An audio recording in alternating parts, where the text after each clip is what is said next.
여러분 안녕하십니까? 추사고택 참 아름다운 데입니다. 봄에도 아름답고 가을에도 아름답죠.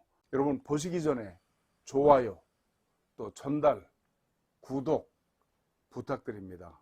주소는 충남 예산군 신안면 추사고택로 261입니다. 추사선생 학예술비라고 그래서 이렇게 써 있고, 추사선생 글씨를 그대로 모각을 했습니다. 화법 유장강만리, 화법은 장강 만리만큼 많고, 서예 여고송일지, 서예는 외로운 소나무의 한 가지와 같다, 이렇게 쓰셨던 거. 그리고 밑에 제자인 이상적에게 보냈던 세한도를 이렇게 조각을 해 놓았습니다. 추사 김정희 선생은 1786년, 그러니까 정조 10년입니다. 그때 출생하셔서 1856년 철종 7년에 작고하셨습니다. 원래 이름이 원춘입니다. 호가 추사 정도로만 알고 있지만 굉장히 많은 호가 있었습니다. 추사, 보담제, 완당, 예당, 시암, 과로, 농장인, 천축고선생, 아주 이외에도 호가 더 많이 있습니다. 이 완당이라고 하는 것은 아버지를 따라서 북경에 갔다가 대학자죠. 서예 가고 완원 선생한테 가르침을 받고 나서 쓰기 시작한 호가 완당입니다. 본인은 노후에 이 완당을 더 즐겨 썼던 걸로 보여집니다. 추사 김정희 선생은 충청남도 예산에서 출생을 해서 24살 때 생부 김노경을 따라 연경에 가서 옹방강, 완원 등 유학자들과 교류하며 경학, 금석학, 서법 등의 가르침을 받고 귀국을 했습니다. 경학이라는 건 뭐냐면요, 사서삼경 그러죠. 육아에서는 13경이 있습니다. 그 다음에 금석학, 금석학은 옛날 금종문, 우리 국내에는 그런 게 없습니다만 중국에는 옛날 그 상나라 때 만드는 솥 같은 데 새겨놓은 글자, 그 다음에 비석에 있는 글자, 이런 것들을 연구하는 겁니다. 사학, 역사학이죠. 문자학이 있고 의문학이 있습니다. 문자학이라는 건 이 문자가 처음에 어떻게 돼서 여기까지 발달해 왔는지, 그 다음에 의문학이라고 하는 건 그 문자에 따르는 음입니다. 천산학, 전체를 보고 그 다음에 역산도 하고 하는, 그 다음에 지리학 등에 아주 해박했죠. 그리고 추사체를 완성을 했습니다. 예조참의, 병조참판, 성균관, 대사성 등을 역임했습니다. 55세부터 63세까지 9년간 제주도에 유배를 했죠. 그리고 헌종 말년에 돌아왔다가 3년 후 친구 영의정인 권돈인이라고 있는데, 영조의 장자, 일찍 죽었죠. 그 진종, 즉 철종의 증조에 연루된 건으로 해서 또다시 함경도 북청으로 2년간 유배를 갔습니다. 북청이 얼마나 추운 데입니까? 그리고 나와서 선친 묘소가 있는 과천의 은거에서 학문을 연구하고 불교에도 심취해서 그 선학을 연구하다가 작고를 하신 분입니다. 이 그림이 세한도입니다. 여기 보시면 완당이라고 호가 있죠. 만년에.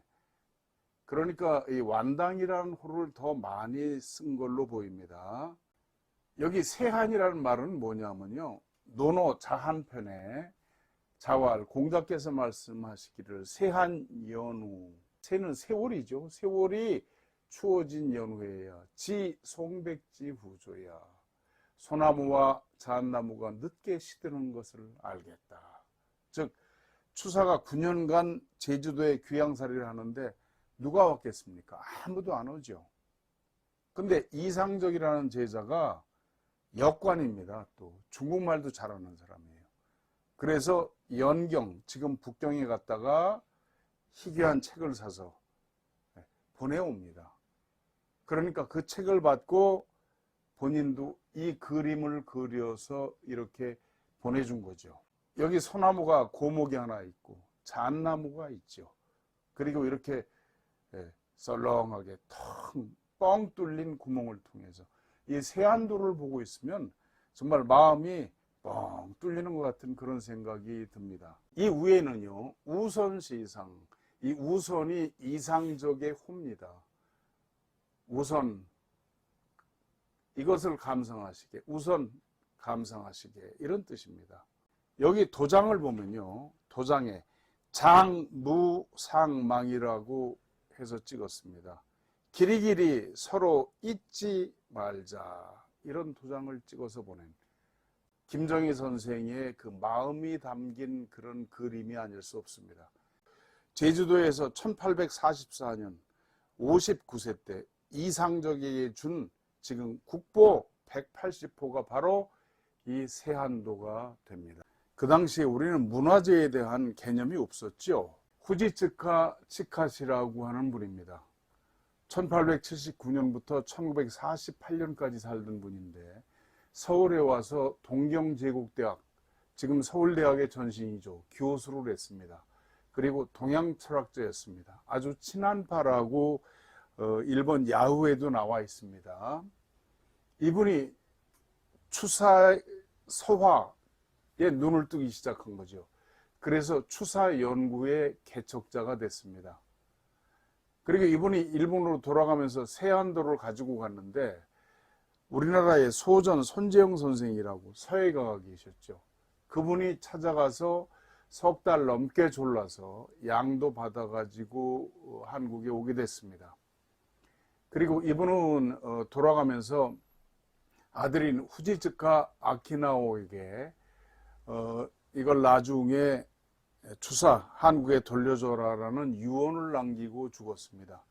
그래서 그 아들인 후지츠카 아키나오가 추사 글씨 26점, 서화료 70여 점 등 약 1만여 점을 과천시에 기증을 하고 죽었습니다. 그래서 추사 박물관이 개관될 수가 있었죠. 추사 선생은 그림은 얼마나 뛰어났습니까? 이 그림을 보세요. 이 난을 보세요. 불이선난이라고 그래서 참 기가 막히죠. 또 이 죽을 보세요. 이 대는 또 어떻습니까? 이 집은 원래 영조가 화순옹조하고 사위 김한신에게 지어준 그런 집입니다. 서울에도 집이 있고 이 예산에도 집이 있었던 거죠. 그래서 추사가 여기서 출생을 했습니다. 예산군 홈피에서 캡처를 했습니다. 이 추사고택이 서자인 김상우 이후로부터 후손들이 살다가 이게 다른 사람한테 넘어갔죠. 70년대 중반에 박정희 대통령이 그 얘기를 듣고 아 이거 안 되겠다 해서 국가에서 사들여서 관리를 하다가 충청남도로 넘겼고 이제 그 후에 예산군으로 넘겨서 예산군에서 관리를 하게 됐죠. 담장도 다 헐고 이렇게 집이 거의 무너지다시피 이렇게 돼 있었죠. 여기가 대문간입니다. 여기 문인데요. 지금 유일하게 그 주련이 하나 여기 보입니다. 산견 성난서 그랬죠. 경정산견 성난서라고 했던 게 여기 그대로 있고 여기 해시계 이게 그냥 남아있는 게 보입니다. 추사 선생은 적자가 없고 처반태선한 아들이 하나 있었는데 그 후손마저도 끊기고 그래서 이 고택이 다 폐허가 돼 있었습니다. 그런데 이제 70년대 중반에 이걸 매입을 해서 복원하기 시작해서 이렇게 그 아름다운 이런 장소가 됐습니다. 들어가면서 한번 같이 살펴보겠습니다.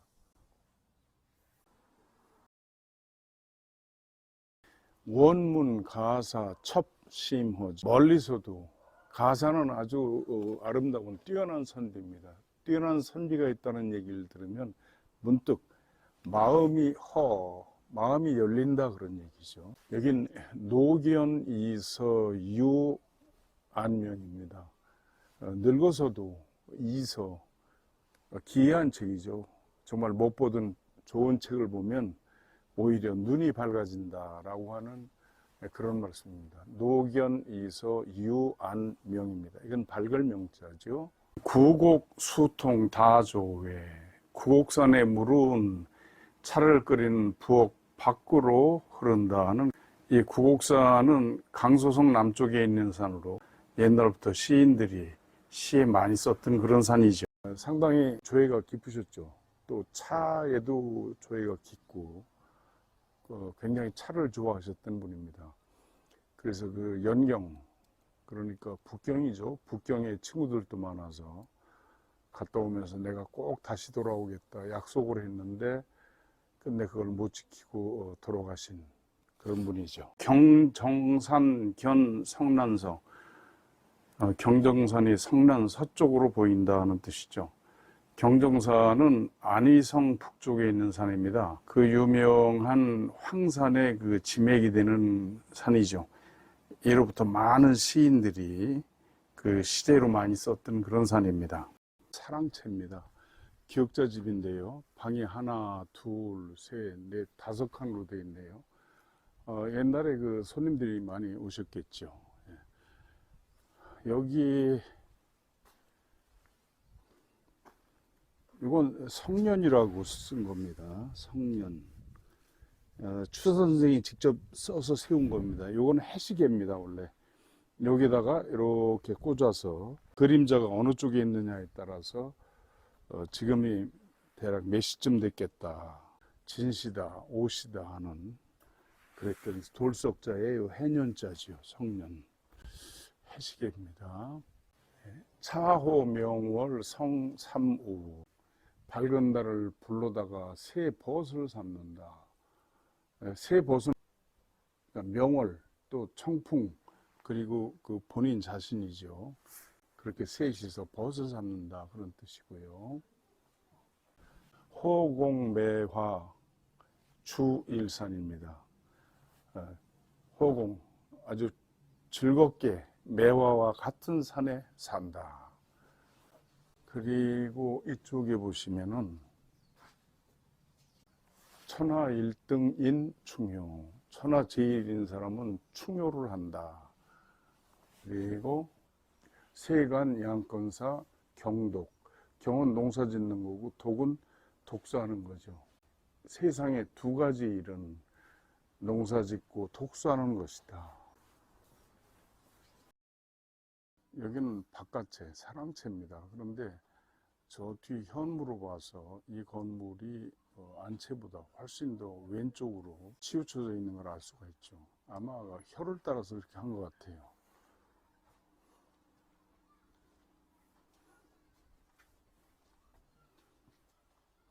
그렇죠. 이쪽이 훨씬 강하죠.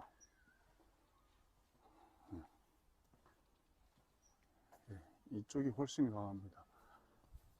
여기도 보시면은 저쪽에서 좀 찍어보세요.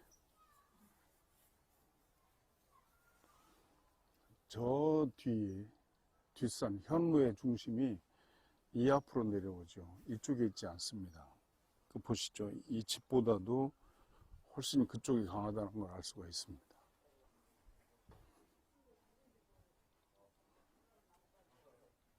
그렇죠. 여기가 더 훨씬, 여기는 아주 많이 강합니다.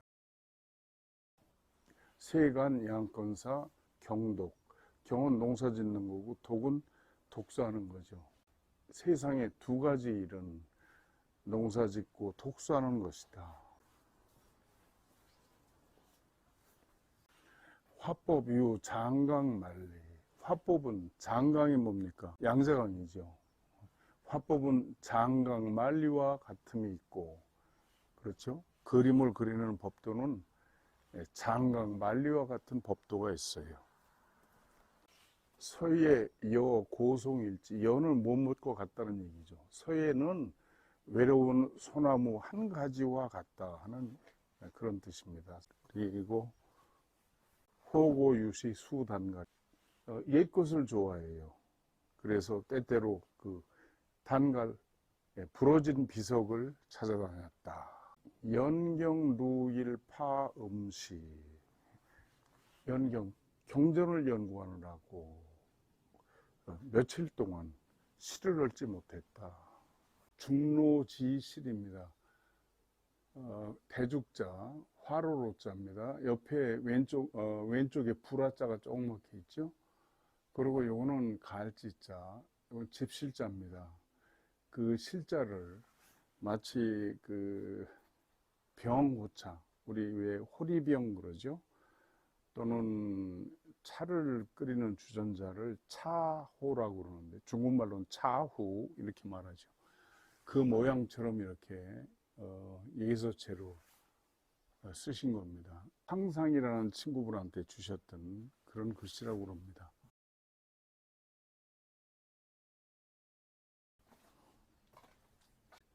춘풍대가 능용물입니다. 춘풍, 봄바람은 대하, 큰 아량, 그 만물을 용납할 수 있고 할 수 있다 그 말이죠. 추수문장 불염진입니다. 가을 물과 같이 막죠. 그러한 문장은 먼지에 오염되지 않는다, 그런 뜻이고요.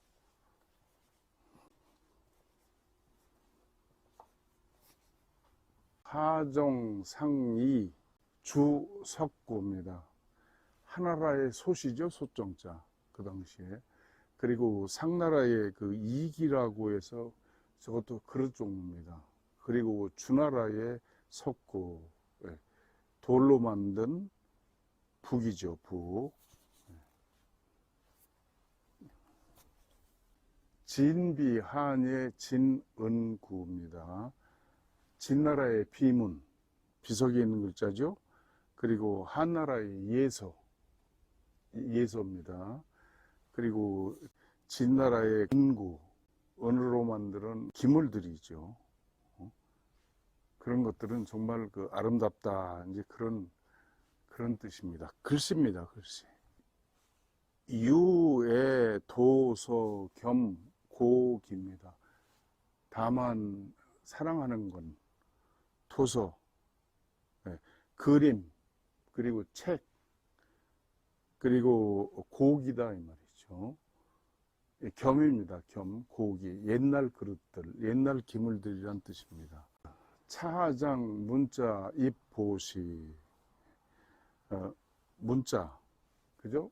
불경입니다. 보시, 아시죠 여러분? 보리심이라고 하는 그 보리심의 그 깨달음의 경지에 들어간다라고 하는, 이분이 아주 불교에도 많이 심취했던 그런 분이시죠. 저쪽에 이제 본체로 가면서 한번 보겠습니다. 만수기와 천포약입니다. 만구루의 기이한 꽃이죠. 그리고 천포기의 작약밭, 얼마나 아름답겠습니까? 그리고 이쪽에는 일장수죽 반상서입니다. 집안에는 수죽, 아주 긴 대나무가 있고, 그리고 반상의 책이 있다. 책상의 반은 책이다 그 말입니다. 직성유골하, 고든말이죠. 고든말은 그 대골 아래에 남기고, 수구 만천동입니다. 수구는 빼어난 글귀죠. 그것은 천동이라고 하는 것은 우리나라 동방이죠. 동방나라에 가득하다, 온 조선에 가득하다, 그런 뜻이고요. 추수 재심 사오척입니다. 가을물은 깊다고 그래도 노대자에 지나지 않는다. 그만큼 맑다는 얘기죠. 가을물은 깊어도 노대자면 된다는 얘기 무슨 말씀이냐면 가을이 되면 물이 아주 맑아지기 때문에. 녹음상간 양삼가입니다. 녹음, 그렇죠? 우거진 그늘 사이에는 초가집이 두세 채가 있다. 진짜 그림 같은 그런 전경입니다. 이제 저쪽으로 올라가서 벽옥 반중 노홍수정. 벽옥은 푸른 옥이죠. 푸른 옥으로 만든 쟁반 가운데 수정이 구르고,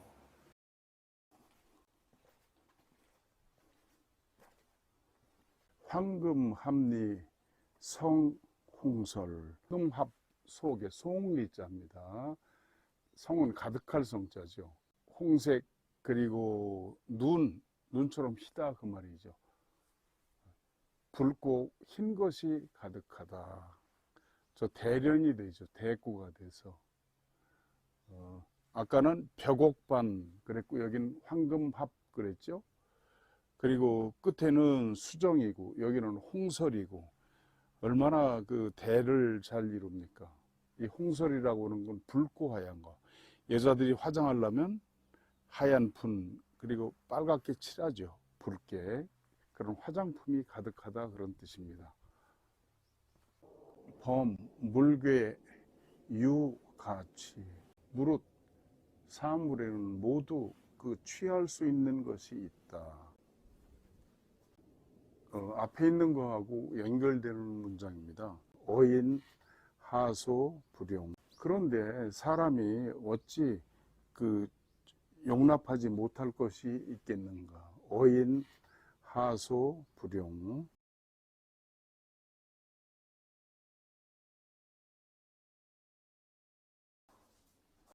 송풍 취해대입니다. 소나무 사이의 바람은 불어서 해대, 허리띠를 풀어놓게 한다. 대팽, 두부, 과, 강채. 팽이라고 하는 건 삶을 팽자입니다. 고대에 여러 가지를 소송해 놓고 삶았죠. 그래서 팽이라고 하는 건 요리를 한다는 뜻입니다.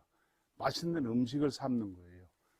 그러니까 아주 맛있는 요리는 두부, 과는 오이입니다. 강은 생강이고 채는 나물입니다.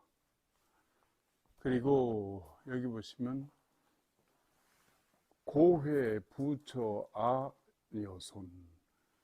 아주 고회는 아름다운 모임이죠. 아름다운 모임은, 최고의 모임은 부처, 부부, 그리고 아들, 딸, 손자가 함께하는 것이다.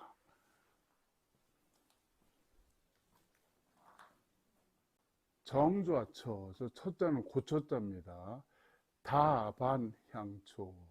고요히 앉은 곳에서는 차가 반쯤 우러나 향이 시작되고, 묘용시 수료화계죠.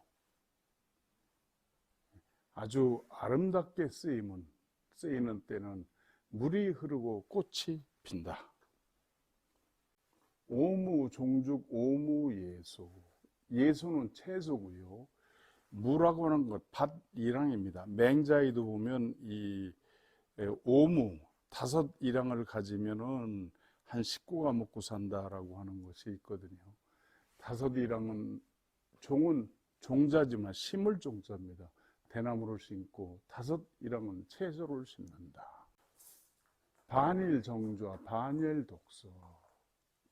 하루에 반은 정좌를 하고 또 반은 독서를 한다.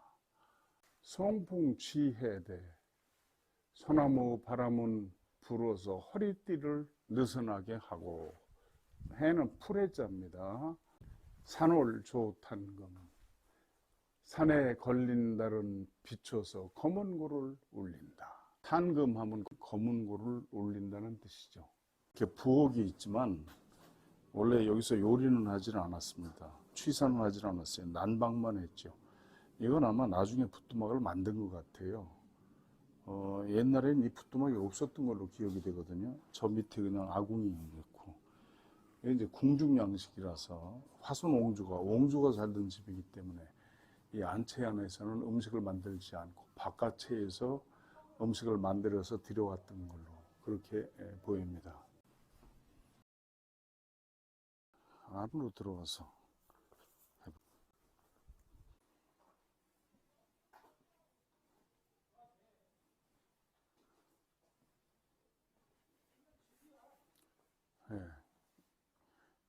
이쪽이 훨씬 혈이 강합니다. 저 뒤 현무로 봐서 이 건물이 훨씬 더 왼쪽으로 치우쳐져 있는 걸 알 수가 있죠. 아마 혈을 따라서 이렇게 한 것 같아요.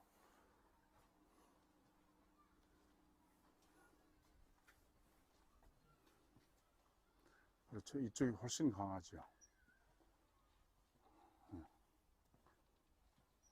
예, 이쪽이 훨씬 강합니다.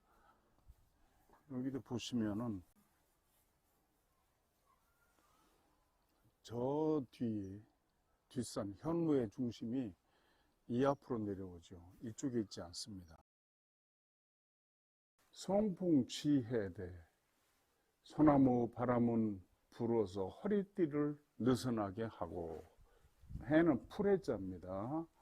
산월조탄금 산에 걸린 달은 비춰서 검은 고를 울린다. 탄금하면 검은 고를 울린다는 뜻이죠. 이렇게 부엌이 있지만 원래 여기서 요리는 하질 않았습니다. 취사는 하질 않았어요. 난방만 했죠. 이건 아마 나중에 부뚜막을 만든 것 같아요. 옛날에는 이 부뚜막이 없었던 걸로 기억이 되거든요. 저 밑에 그냥 아궁이 있고. 이게 이제 궁중 양식이라서 화손 옹주가 살던 집이기 때문에 이 안채 안에서는 음식을 만들지 않고 바깥채에서 음식을 만들어서 들여왔던 걸로 그렇게 보입니다.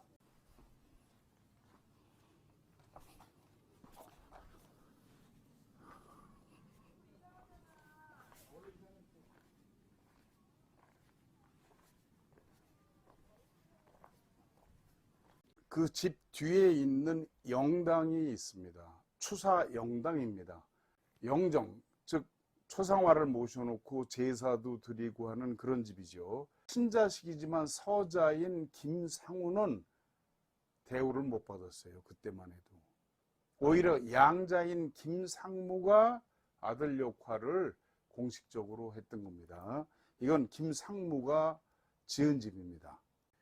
추사체죠. 추사영당. 영의정을 지낸 권돈인이 친구 추사영당이라고 추사체로 이렇게 쓴 글씨입니다. 여기 대례복을 입은 추사선생 영정이 여기 모셔져 있죠.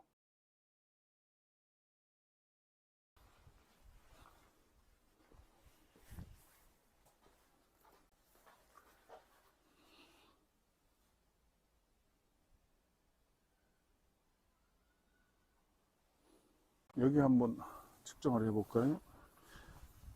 여기로 혈이 이렇게 내려와서 내려가는 걸 알 수 있는데요.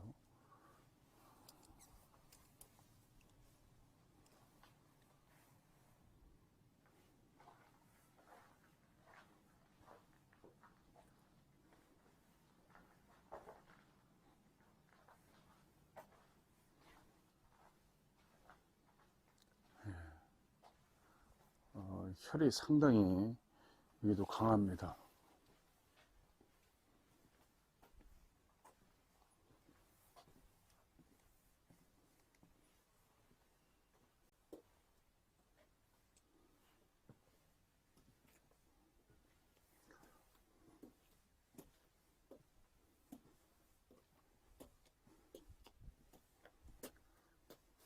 이 뒤에서 봤을 때는 오른쪽보다는 왼쪽이 더 혈이 강한 걸 알 수가 있고요. 이제 내려가서 안채를 측정을 해 보겠습니다.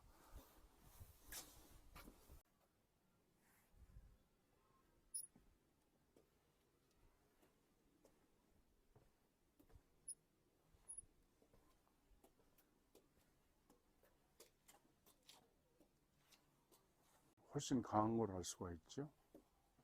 아마 이쪽이 안채에서도 그 주인이 사시던 안방이 아닌가 싶은데요.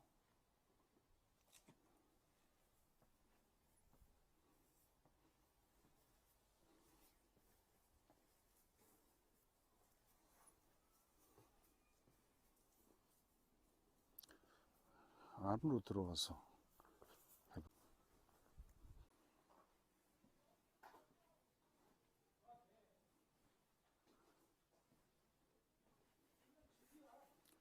네. 이쪽이 훨씬 혈이 강합니다. 이제 바깥으로 나가서 보죠. 여기는 바깥채, 사랑채입니다. 그런데 저 뒤 현무로 봐서 이 건물이 안채보다 훨씬 더 왼쪽으로 치우쳐져 있는 걸 알 수가 있죠. 아마 혈을 따라서 그렇게 한 것 같아요.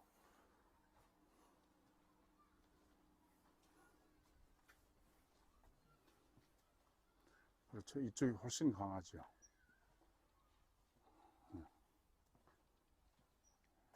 이쪽이 훨씬 강합니다. 여기도 보시면은 저쪽에서 좀 찍어보세요. 저 뒤에 뒷산 현무의 중심이 이 앞으로 내려오죠. 이쪽에 있지 않습니다. 그 보시죠. 이 집보다도 훨씬 그쪽이 강하다는 걸 알 수가 있습니다.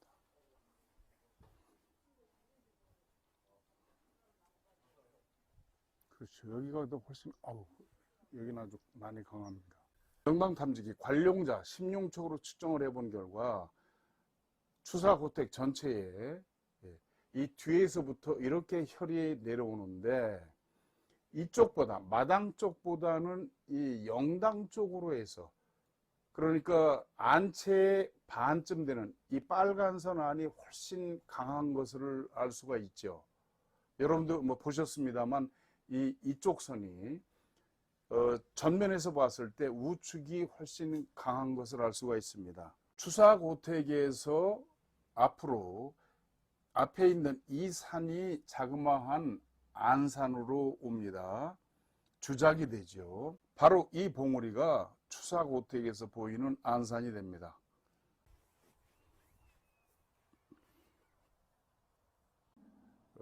완원이라고 하는 중국의 서예가를 크게 존경을 했습니다. 그래서 호를 스스로 완당이라고 지었었기 때문에 완당이죠. 완당 선생, 경주, 김공, 정희, 묘 이렇게 되어 있네요.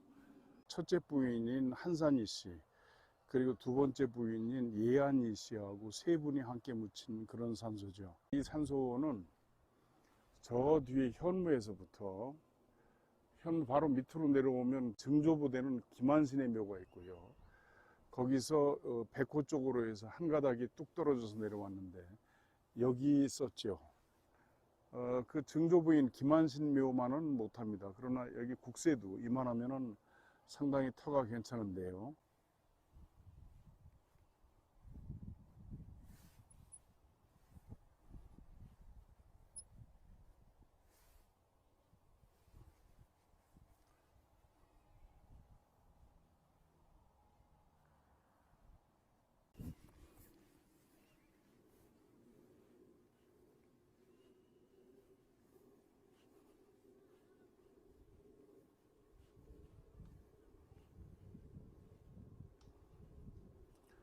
저 소나무에 일부 가려 있긴 합니다만 앞에 안산이 아주 이쁘게 이렇게 와 있는 걸 알 수가 있죠.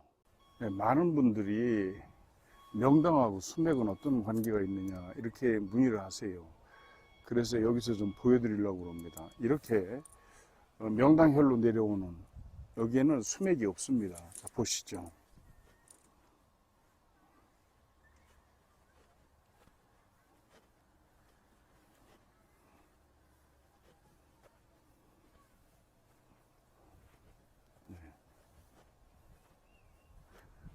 그렇죠? 여기는 수맥이 없습니다.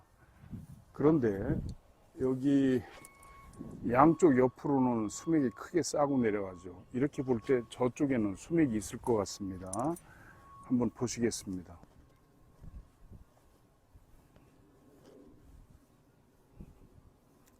네, 이쪽에 오니까 이렇게 수맥이 그렇죠? 네. 혈이 크면 수맥도 강하고 많이 넓습니다.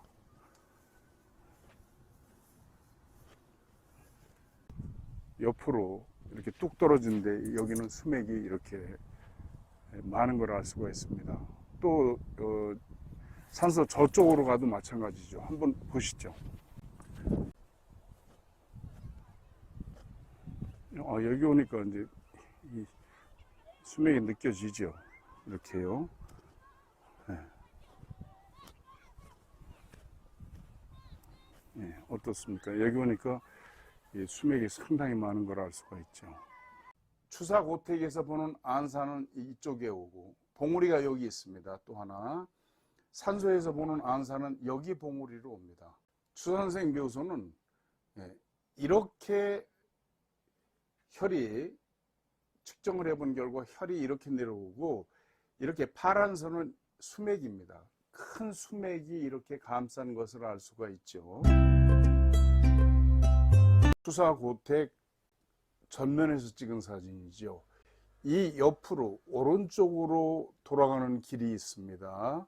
전체적인 항공사진인데요. 뒤에가 용산이고 이렇게 내려와서 그렇죠? 산이 이렇게 그림처럼 펼쳐진 걸 알 수가 있죠.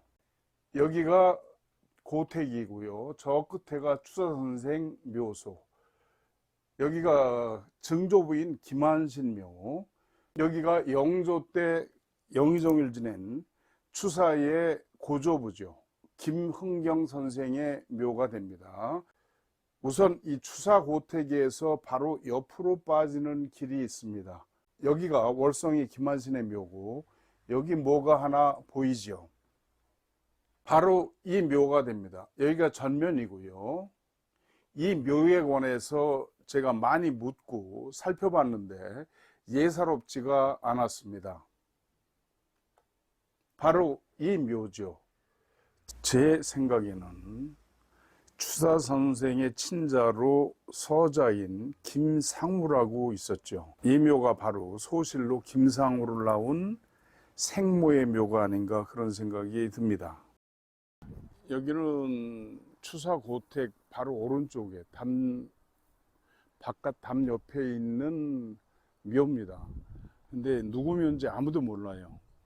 여기 안내하시는 분도 그렇고 저쪽 기념관 쪽에도 그렇고 관리하시는 분들도 누구 묘인지를 모릅니다. 모르고 그냥 여기 김씨 아마 집안일 거다 이렇게 생각들 하시는데 제가 여기를 수십 번 답사를 했고 나름대로 추사 선생에 대해서 많이 찾아보고 연구를 했습니다.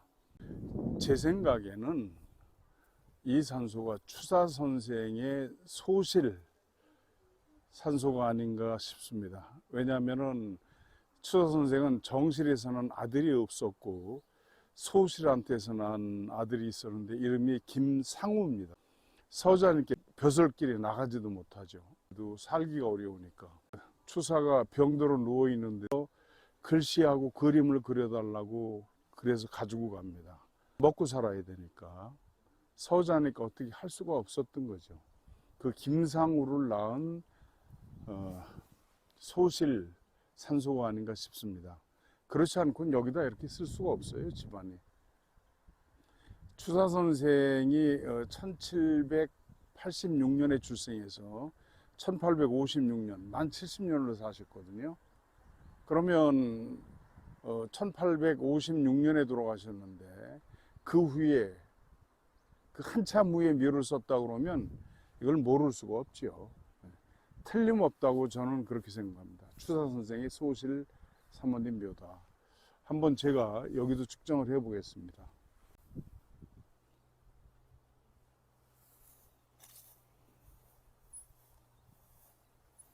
여기도 크게 나쁘지는 않습니다. 예. 뒤에 현무에서 내려온 기운이 저쪽 추사고택의 영당 쪽으로 뒤에서 보면 왼쪽으로 주로 이렇게 내려갑니다. 근데 여기는 아주 많이 약한 걸 알 수가 있습니다. 예, 여기가 추사고택인데 전체적으로 이렇게 이 붉은 선안이 혈이 강하고요. 그 다음에 왼쪽에 노란 선이 좀 약하고 여기가 소실로 보이는 분의 산소인데 여기도 혈이 없지는 않습니다. 이제 월성위 증조죠. 김한신의 묘입니다. 네, 여기는 부마죠. 그리고 화순옹주의 무덤입니다. 남편이 죽자 단식을 해가지고 같이 돌아가서 묻힌 그런 산소죠. 저 앞에 보시면은 안산이 어떻습니까?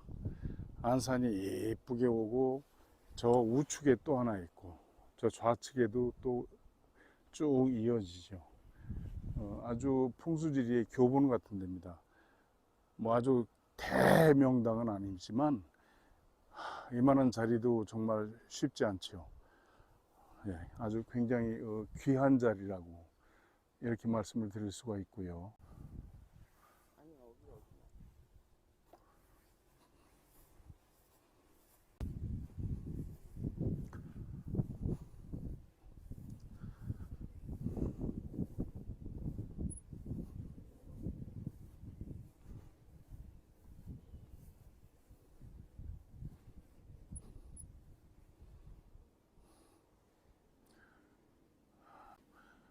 오위 도총부 도총관 증 익정효 김공지묘 화순옹주 부좌. 화순옹주를 이제 좌측에다 모셨, 이 곡장 바깥에서 한번 측정을 해 보겠습니다.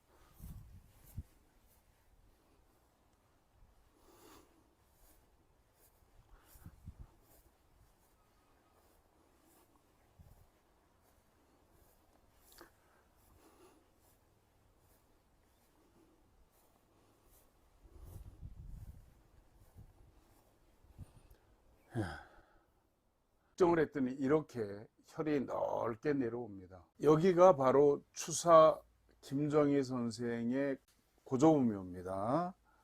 이분은 영조 때 영의정을 지닌 김흥경 선생입니다.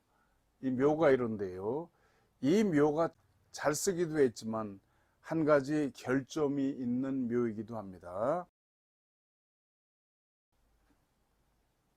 이 묘는 금계포란형입니다. 밑에가 바닥이 약간 우묵한 듯한데 위에 마치 닭이 닭 둥지에 알을 딱 낳고서 품고 있는 이런 자리가 바로 금계포란형이 됩니다. 이런 자리가 의왕시에 가면 또 있습니다. 의왕시청 바로 옆에 가시면 김인백공의 부인인 안동권 씨 묘가 있는데 지형이 이와 똑같습니다. 역시 금계포란형이죠. 여기서 무수하게 많은 인물들이 났죠. 마찬가지로 이 김홍경 선생의 묘도 금계포란형인데 여기서도 후대 인물들이 많이 났습니다. 여기서 뭐가 보이십니까? 양쪽으로 물이 싸고 들어간 그런 자리가 하나 보이죠. 바로 이 자리가 됩니다.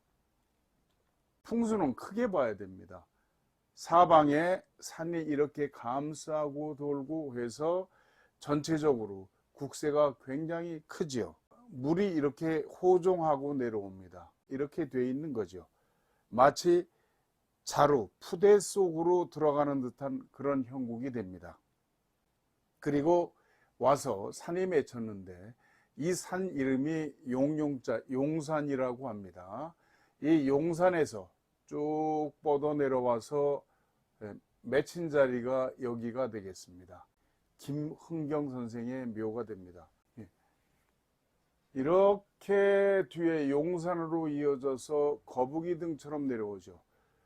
거북이가 목을 길게 뺀 것처럼 와서 이렇게 맺혀진 자리. 그리고 마치 손바닥, 그렇죠? 손바닥 속에 구슬을 쥔 듯한 그런 자리가 되겠습니다. 측정을 해봤습니다.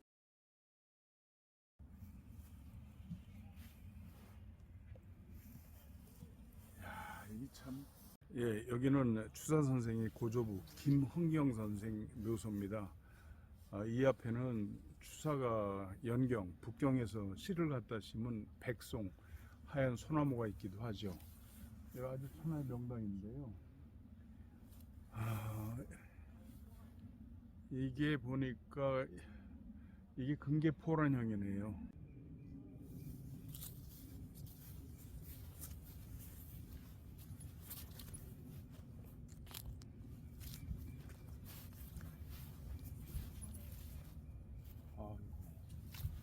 엄청나네.